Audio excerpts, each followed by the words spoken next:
Je me présente, je m'appelle Anne et je vais essayer, ou je fais en tout cas vous transmettre ce que j'ai appris, ce que j'ai découvert au sujet de la psychogénéalogie. Pourquoi est-ce que je suis arrivée dans la psychogénéalogie?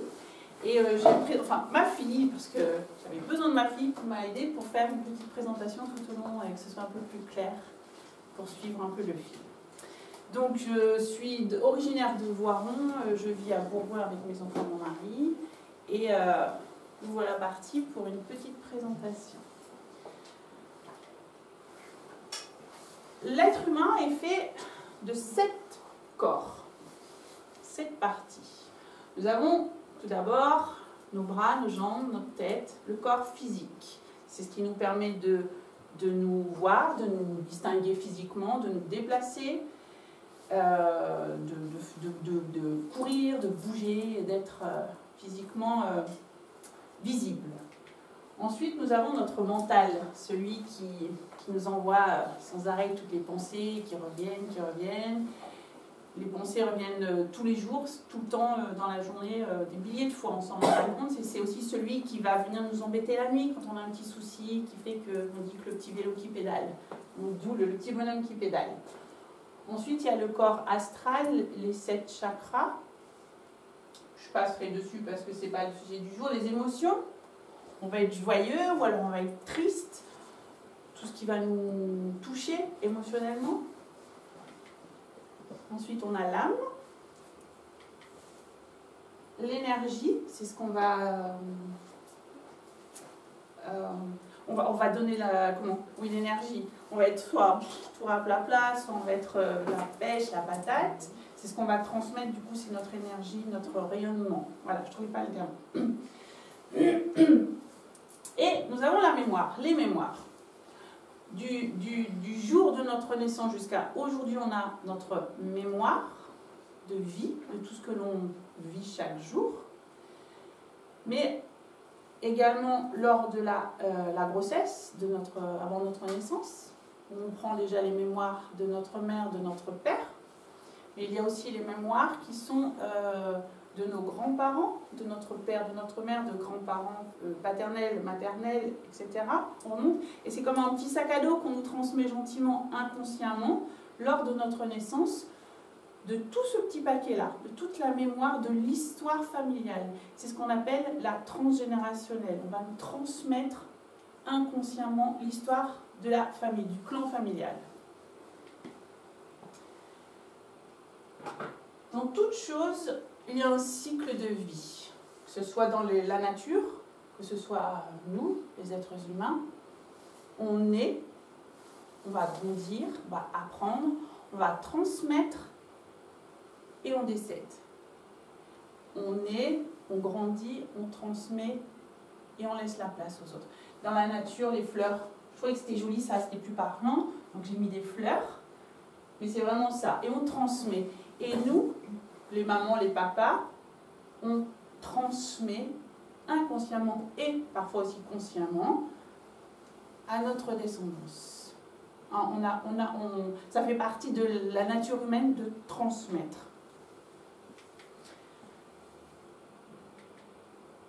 On a des blessures. Lorsqu'on est désiré ou pas, mais souvent on reste désiré. Mais on nous transmet aussi des blessures, dont la trahison, le rejet, l'abandon, l'injustice et l'humiliation. On porte tous et toutes ces blessures, mais chacun suivant notre histoire, la blessure va être plus importante. Pour un exemple, pour un sujet donné, 2 personnes ne vont pas réagir de la même façon. Pour une situation donnée, on ne va pas réagir de la même façon. Il y en a qui vont dire « Ah mais c'est pas juste », alors que pour moi ou pour d'autres, ce sera « Ouais ». Donc c'est vraiment, on a chacun notre histoire et chacun on porte nos blessures. Donc à la naissance, on a notre sac à dos familial, nos histoires de famille, de notre père, de notre mère, etc., des grands-parents, mais également les blessures que l'on va avoir dans notre petite enfance, qu'on aura transmises, et au niveau de l'éducation. Alors, Alors, la psychogénéalogie. Je vais essayer de vous expliquer pourquoi est-ce que je suis tombée dedans. C'est pas par hasard comme Obélix. Hein. Il y a 3 ans, ou un peu plus même, bon, il y a plus long plus, je suis tombée par hasard sur des documents allemands, nazis, de ma famille. Je ne parle pas du tout allemand, et par curiosité, je me suis dit, tiens, qu'est-ce que c'est? On va mettre du rangement dans les histoires, c'était du côté de mon père. Qu'est-ce que c'est que ces histoires? On a traduit, et puis j'étais pris dedans, et puis finalement, c'était d'abord purement généalogique du coup, et puis j'ai basculé dans la psychogénéalogie. La psychogénéalogie, c'est l'étude de l'arbre généalogique. C'est pas que faire la généalogie en se disant, tiens, papy, mamie, arrière-pépé, arrière-mémé, tata, et mettre des noms. Parce que là c'est vraiment connaître l'histoire, connaître ce qu'il en découle de génération en génération, comme une cascade qui glisse sur nous en fait. La généalogie, je connais quelques personnes qui font de la généalogie et qui vont être vraiment, c'est quelque chose de très carré qui demande beaucoup de temps, beaucoup de travail. Il faut aller chercher, il faut vraiment gratter, connaître, avoir les certificats, aller dans les mairies. Et c'est vraiment le côté généalogie, mettre les noms. En psychogé, on va s'arrêter sur plusieurs détails que je vais essayer de vous expliquer. Pourquoi est-ce qu'on va voir quelqu'un qui fait de la psychogénéalogie, pas simplement de la généalogie? Il y a d'autres... là, c'est psychogénéalogie, mais il y a d'autres outils, je dirais, il y a d'autres moyens, hein, d'autres thérapies pour trouver des réponses à ces questions. En psychogé, j'ai une personne qui vient pour une demande précise.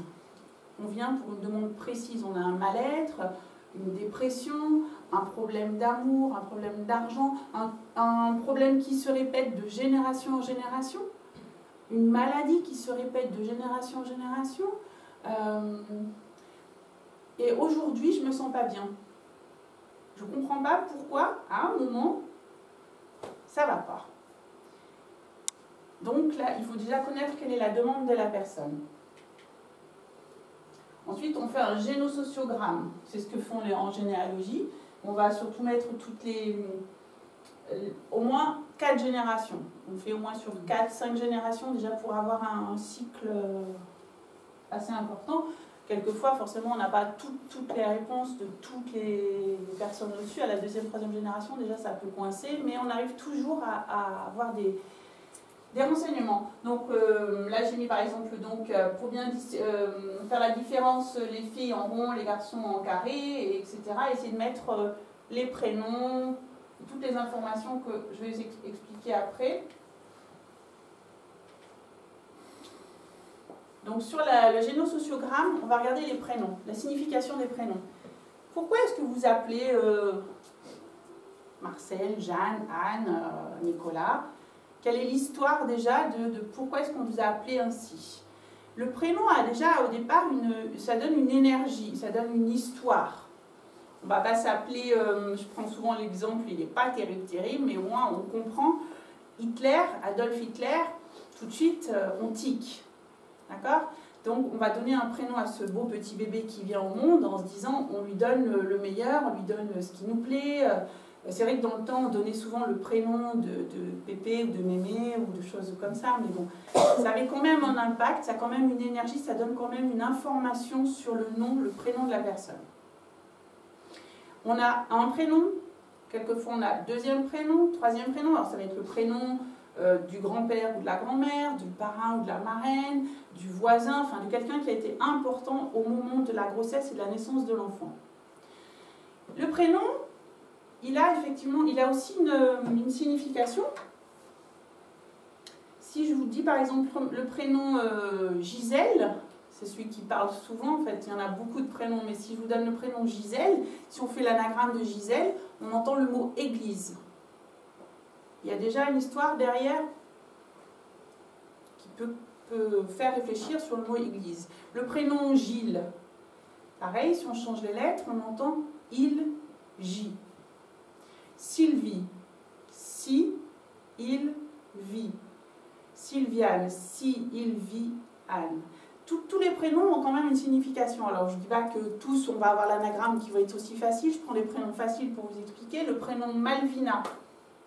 On entend déjà que Malvina, peut-être malvenue, ou en tout cas c'est une mémoire. Ça ne veut pas dire que tous les Gilles, toutes les Gisèle, toutes les Anne, elles vont avoir toute la même histoire. C'est qu'il y a une mémoire quelque part qui fait qu'à un moment, si tu es là et que tu dis que tu as un problème et que ça coince, peut-être qu'on peut déjà se baser sur pourquoi est-ce que ça coince.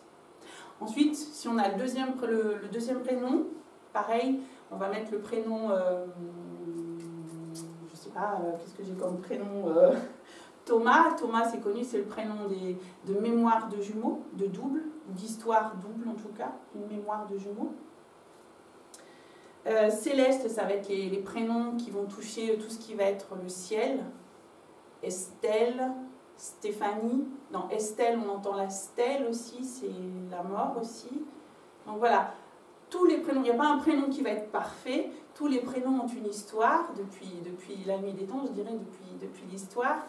Et qu'est-ce que ça engendre, qu'est-ce que ça apporte. Ok? Donc déjà, on commence par regarder le prénom et les prénoms qui suivent. Et d'où viennent les prénoms, à qui ils appartenaient. Parce qu'en donnant le prénom de l'arrière-grand-mère Simone ou de l'arrière-grand-père Jean-François, on lui met à l'enfant qui naît déjà l'énergie de cette personne. Si on dit, ben, lui, je veux qu'il soit le deuxième prénom, quelque part, on lui colle une petite énergie sur le sac à dos à la naissance en lui disant, ça peut être très positif, hein, c'est pas waouh, waouh. Ça peut être positif, on lui donne quelque chose en plus. Okay, donc si on a 2 prénoms, 3 prénoms, 4 prénoms, comme moi par exemple, j'ai 4 prénoms, et ben on met un peu plus d'énergie sur le dos. Mais voilà. Donc c'est super intéressant, moi je trouve ça super intéressant de voir déjà la signification des prénoms. Donc j'ai un livre, je m'aide aussi souvent, j'ai beaucoup travaillé en formation sur les prénoms, mais il y a aussi le livre des transgénérationnels, le symbolique des prénoms transgénérationnels, je vais y arriver, qui explique tous les prénoms. Voilà, s'il y a d'autres prénoms qui me viennent, tout ce qui va être les prénoms de fleurs. Les fleurs, c'est souvent aussi ce qu'on va déposer sur une tombe. C'est parfois aussi les prénoms, qu'est-ce que j'ai d'autre comme prénom, tout ce qui va être Benjamin, ça va être le petit dernier. Alors est-ce que Benjamin, il a eu une histoire au-dessus qui fait qu'aujourd'hui on revient en disant qu'est-ce qui s'est passé chez un petit dernier. Octave, ça va être 8. Est-ce que c'est un 8e enfant ou est-ce que c'est sur la 8e génération? Alors après, pour voir au niveau de la 8e génération, il n'y a pas beaucoup de témoignages, on ne trouve pas beaucoup d'infos dans les familles sur la 8e génération. Donc on est obligé de regarder les prénoms et ensuite de regarder les dates. Les dates de naissance, les dates de décès, les dates de mariage, toutes les dates qu'on peut trouver en tout cas pour comprendre l'histoire à un moment. Une fidélité familiale, souvent, un décès à une date précise, et des années après, dans la même lignée, un autre décès sur la même date. Et là, on regarde un peu plus près pour voir qu'est-ce qui se joue en fait. Toujours, on peut dire, ouais, c'est un hasard. Ok. Et si on commence à regarder, peut-être que c'est pas si hasardeux que ça, et qu'il y aurait quelque chose à aller comprendre. Qu'est-ce qui se rejoue? Pourquoi est-ce qu'un enfant va naître sur la date de décès de Pépé? Ou pourquoi est-ce que Pépé est né le même jour que l'arrière-arrière-Pépé? Enfin voilà, c'est de comprendre. Et c'est un travail de recherche, c'est une enquête pour essayer, mais toujours en gardant en idée qu'est-ce que je cherche. Parce que là, on peut partir sur tout et n'importe quoi. C'est quoi la demande? Quel est ton problème? Qu'est-ce qui fait qu'aujourd'hui tu cherches? Ok? Donc on regarde les prénoms, on regarde les dates. On regarde et on note la fratrie dans l'ordre, sans oublier tout ce qui va être enfant mort-né, les fausses couches, les avortements, parce qu'en généalogie, je ne suis pas sûre, quoique si on doit les noter quand même, les avortements, les fausses couches, quoique je ne sais pas. Mais là, en tout cas, en psychologie, on prend vraiment chaque petit être qui n'a pas fini au niveau de la grossesse, on va dire comme ça, la petite âme était déjà là et du coup elle est importante. Donc on prend tout en compte.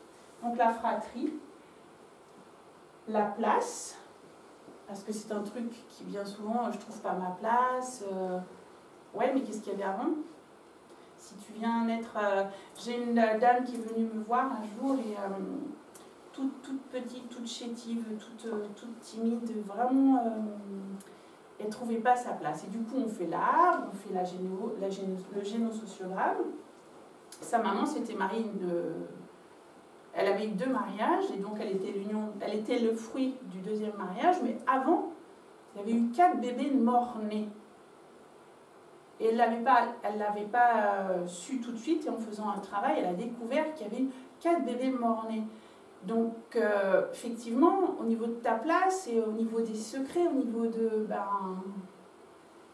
donc déjà, rien que le fait de prendre conscience de ce problème-là, pour elle en tout cas, ça a été waouh, quoi. Voilà, c'est un exemple parmi tant d'autres. Ensuite, les lieux. Les lieux, mais aussi l'histoire. Je n'ai pas marqué l'histoire, mais on a tous des ancêtres qui ont fait la guerre ou qui ont connu la guerre. Et la guerre a été quelque chose de très violent et en même temps de mélange de... comment on dit aidez-moi. Des pays, comment on dit, mélange des populations. Voilà.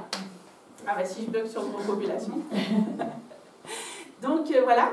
Et aujourd'hui, on est tous un petit peu des originaires d'Italie, d'Autriche, d'Hongrie. Et en même temps, l'histoire, qu'est-ce qu'elle a fait à ce moment-là pour nous, pour notre famille, pour notre clan familial?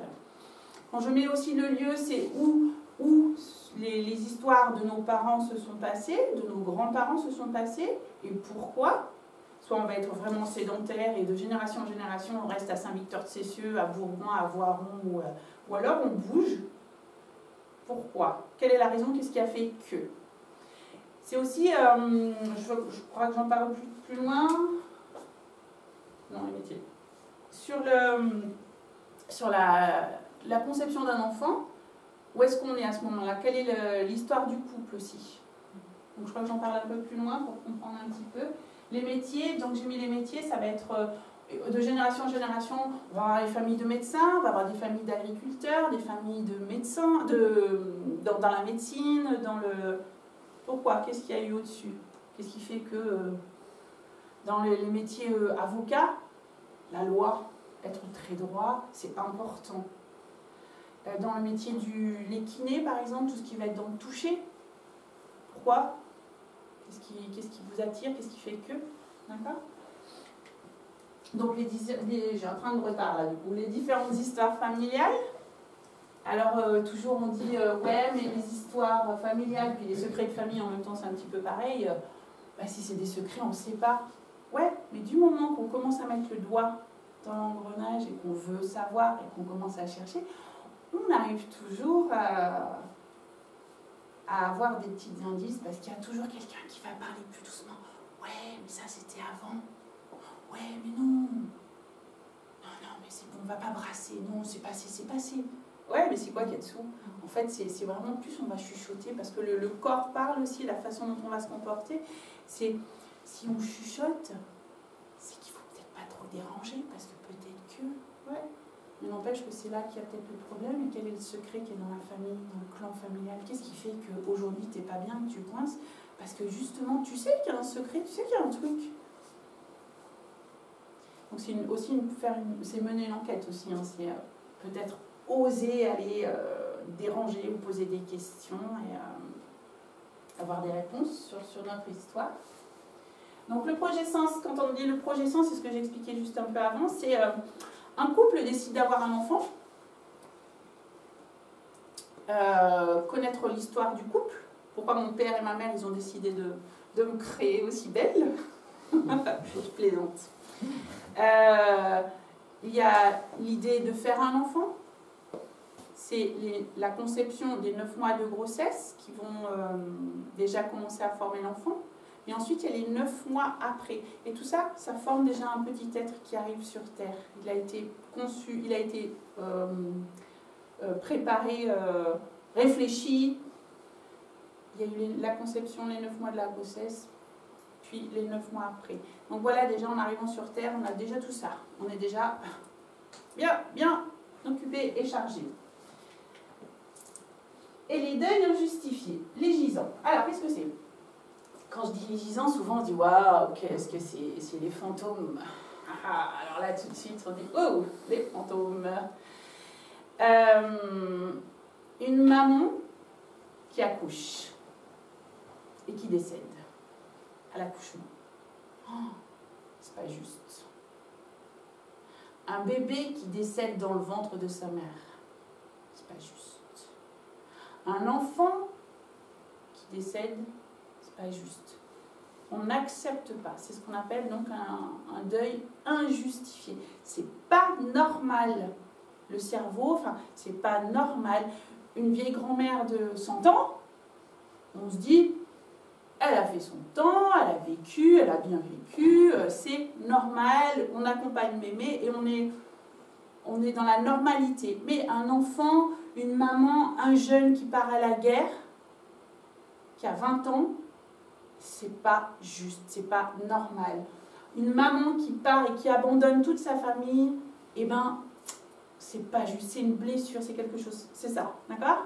Donc c'est surtout, et c'est du coup comme ça n'a pas été, ce n'est pas juste qu'un enfant ou qu'une maman ou qu'un jeune décède, eh ben on va dans la génération suivante porter ça en disant oh, et puis dans la génération suivante, et puis en fait on va laisser glisser cette information de c'est pas juste et de cette pauvre, parce que du coup on va la mettre sur un, je ne vais pas dire sur un piédestal, mais elle va voir cette personne décédée, ce bébé, ou elle va voir une énergie qui va faire qu'on va la laisser vivre, on va la laisser errer de génération en génération. Et oui, d'où l'idée des dates et des prénoms qui reviennent quelquefois et des histoires qui reviennent, parce que tout là-haut, ou pas si haut, on ne l'a pas laissé partir, on l'a pas laissé...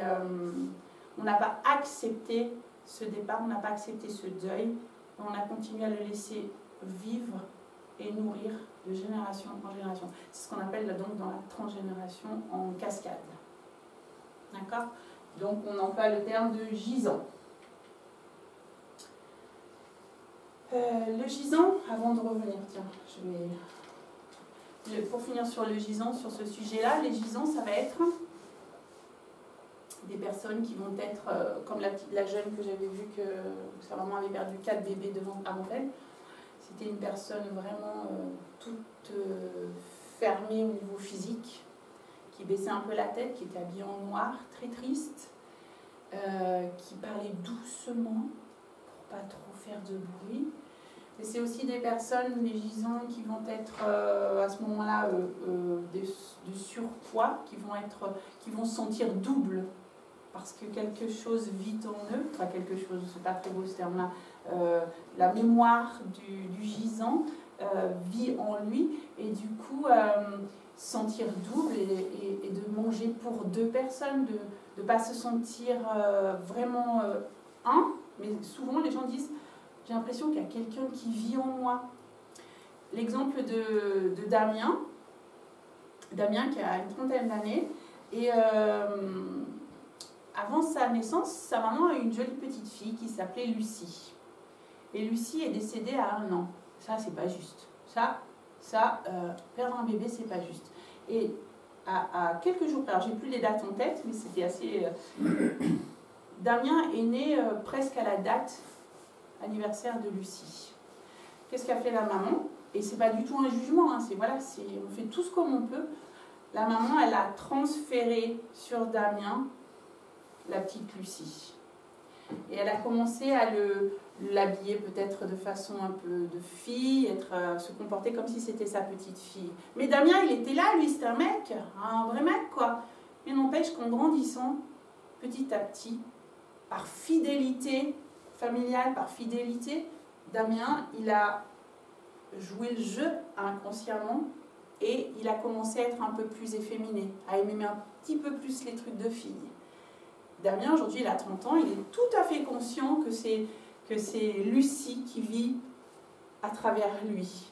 Pour me l'avoir dit, hein, je n'invente rien. Et il ne veut pas blesser sa mère. Alors après, ça c'est son histoire, mais c'est pour expliquer que voilà, qu'est-ce que ça engendre derrière, du coup, le fait de ne pas faire le deuil ou de le transférer sur la génération qui suit.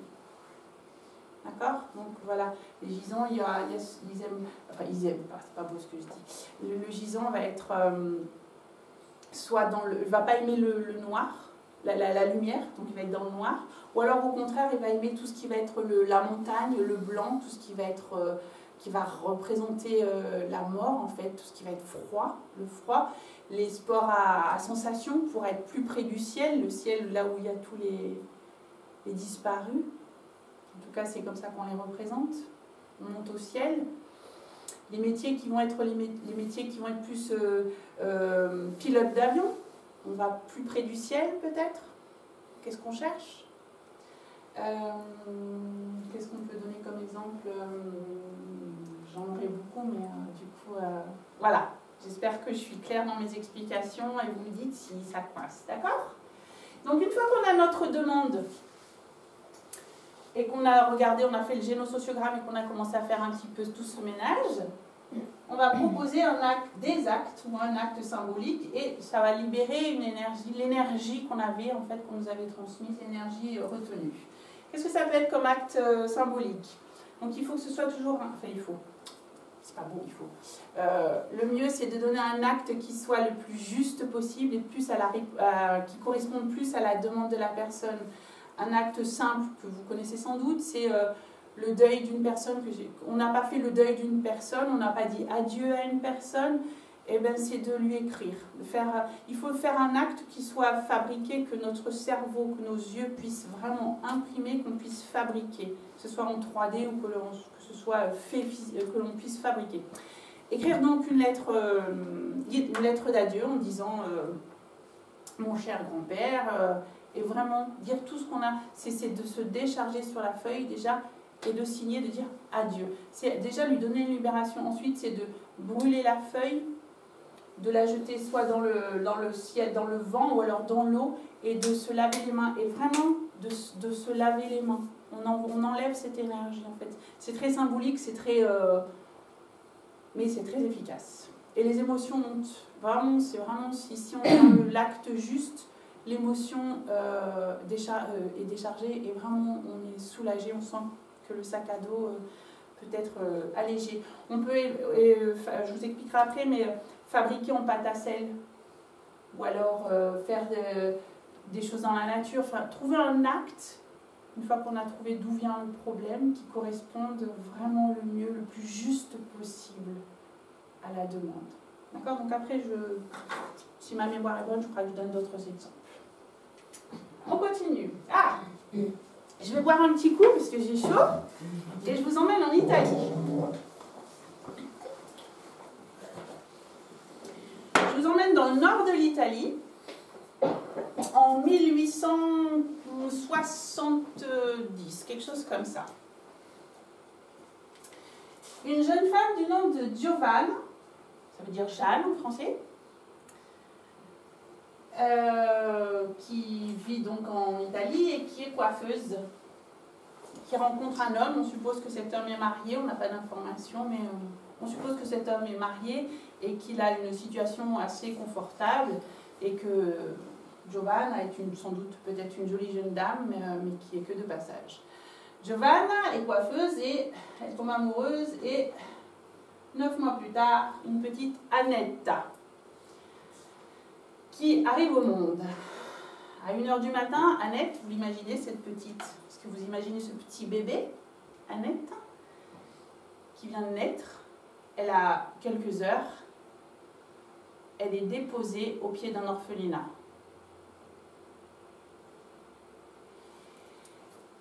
Elle va être élevée dans cet orphelinat, elle va connaître des maisons d'accueil. Il faut se mettre dans le contexte qu'on est en 1887, je crois, dans ces eaux-là. Elle va être de maison maison d'accueil en maison d'accueil. Elle va connaître tentative de viol vers 10-12 ans, tentative de meurtre, un vieil agriculteur chez qui on l'avait placée. Et elle va faire des fugues pour se sauver. Et petit à petit, Annette, elle va se forger une carapace. La vie est dure, très dure. Elle ne connaît pas forcément les moments de câlin, les moments de tendresse. Et elle va grandir comme ça, en étant de plus en plus dure et ferme. Elle va rencontrer ensuite, par hasard, une femme qui lui dira être sa demi-sœur, Dominique. Dominique, qui est infirmière en Italie, lui propose à Turin de faire des études d'infirmière. Donc elle va être infirmière, Annette. Puis Dominique va disparaître sur le continent américain, on n'aura plus de traces. Annette va rester en Italie, elle va rencontrer son chéri, et de son chéri, elle va se marier, elle aura des enfants. Ils viendront s'installer ensuite en France, à Marseille. Il y aura Marius, Jean-Baptiste, dit Jeannot, Louise et Jeanne. Je vous expliquerai après pourquoi j'ai disposé comme ça et pourquoi il y a des choses bizarres. Jean-Baptiste, à 18 ans, décède d'une péritonite. Donc on imagine la petite Annette là, enfin petite, qui n'est pas si petite que ça. Elle perd son fils à 18 ans, péritonite. C'est pas juste. La petite sœur Jeanne, qui a 12 ans, je pense, dans ces eaux-là, 12 ans, elle est en admiration devant son grand frère. Elle perd son grand frère. C'est pas juste. C'est pas juste. Jeannot, c'était... Ouais. Donc ça, ça se transmet. C'est pas juste. Jeanne va grandir à Marseille. Ça va être un vrai petit garçon manqué. Elle va être brasse-bouillon un peu. Elle va être elle faisait un peu la fanfaronne aussi. Et Jeanne va se marier, va venir dans le Nord-Isère et elle va avoir 5 filles. Michel, Annie, Janine, Marie-Josée et Fabienne. Michel a eu 5 enfants et ne note que moi, que mon prénom à moi, puisque c'est moi qui parle aujourd'hui. Hein. Je vous ai présenté une branche familiale côté maternel. Là, on est du côté maternel. J'ai souligné et mis en gras Anne qui ressort sans arrêt. C'est rigolo, hein?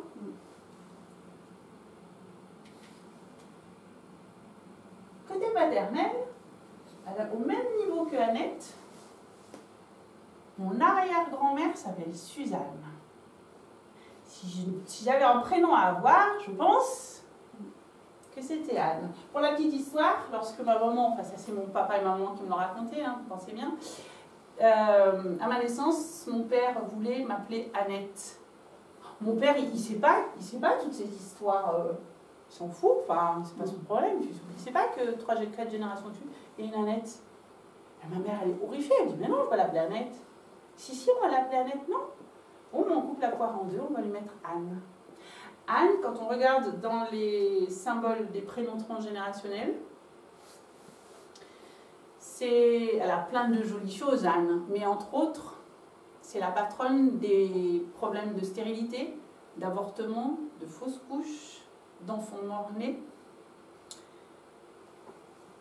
Et quand je fais l'arbre, quand j'ai fait mon travail généalogique, sur au moins 3 ou 4 générations, on trouve à peu près 20 fausses couches, avortements ou bébés décédés. Je ne pouvais que m'appeler Anne et venir aujourd'hui pour vous témoigner et dire que la psychogénéalogie m'a aidée et l'idée est là pour moi du coup c'est de dire stop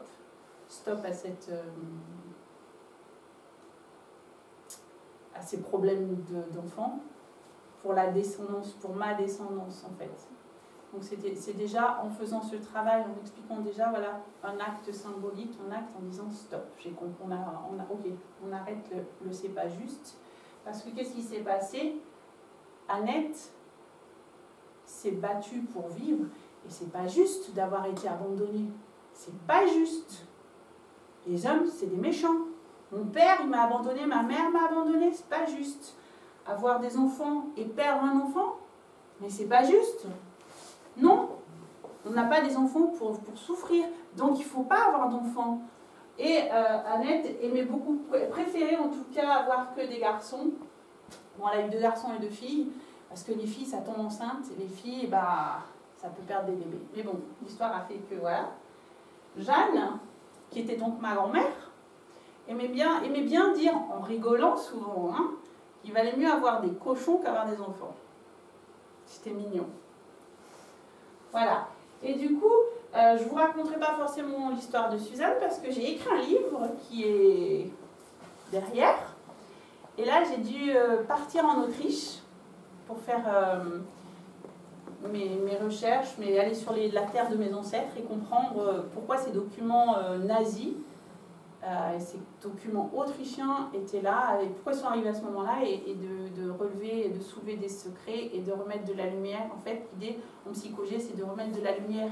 On ne change pas le passé, ce qui est passé, c'est passé. L'idée, c'est d'être bien aujourd'hui, l'idée, c'est d'être le plus heureux, le plus soulagé possible. Et quand je suis allée en Autriche, et donc quand j'ai écrit le livre, là, derrière, il y a eu des événements qui ont fait que ça a bougé. Quand on commence à bouger, quand on prend un mobile d'enfant, on va bouger juste un petit animal, un petit truc là. N'empêche que le mobile, il bouge, alors qu'on a touché juste un. Là, en psycho-G, c'est pareil.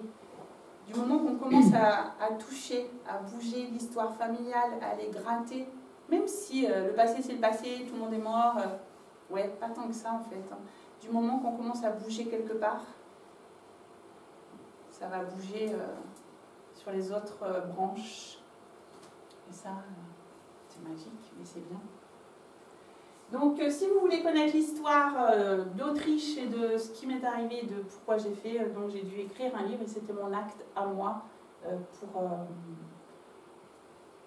pour ma descendance, mais aussi pour mon père. Voilà, donc ce que je disais, je vais aller plus vite que ma zapette. Donc l'histoire de Maria Magdalena, ma grand-mère autrichienne, de mon papa et de toute la génération au-dessus en Autriche. Du coup, avant de terminer, pour vous expliquer qu'en psycho-G, ce qui s'est passé pour moi en Italie, ce qui s'est passé pour moi en Autriche, ben, ça fait effet miroir. On se retrouve dans l'histoire, sur différents plans, sur différentes histoires. Et on continue à travailler, en fait, on attire toujours, on se retrouve souvent, en tout cas dans les histoires, effet miroir. Donc voilà, et aujourd'hui, je fais de la psycho-G, je me suis formée sur Lyon. Quand j'ai commencé, c'était vraiment pour dire par curiosité, souvent c'est par curiosité. Et le premier jour où j'ai commencé ma formation, vraiment, le sujet était sur l'abandon. L'abandon. Et d'un coup, j'ai fondu en larmes. Je ne comprenais pas. Je n'ai pas été abandonnée, je ne comprenais pas. Maintenant, je comprends. L'abandon d'Annette, l'abandon qui a été de génération en génération et qui fait qu'aujourd'hui, je suis là pour réparer, pour remettre de la lumière, pour redonner un peu de souffle sur ma branche, sur mon arbre et surtout pour mes enfants. Voilà. Je pense que j'ai dû vous dire des choses, mais si vous avez des questions ou des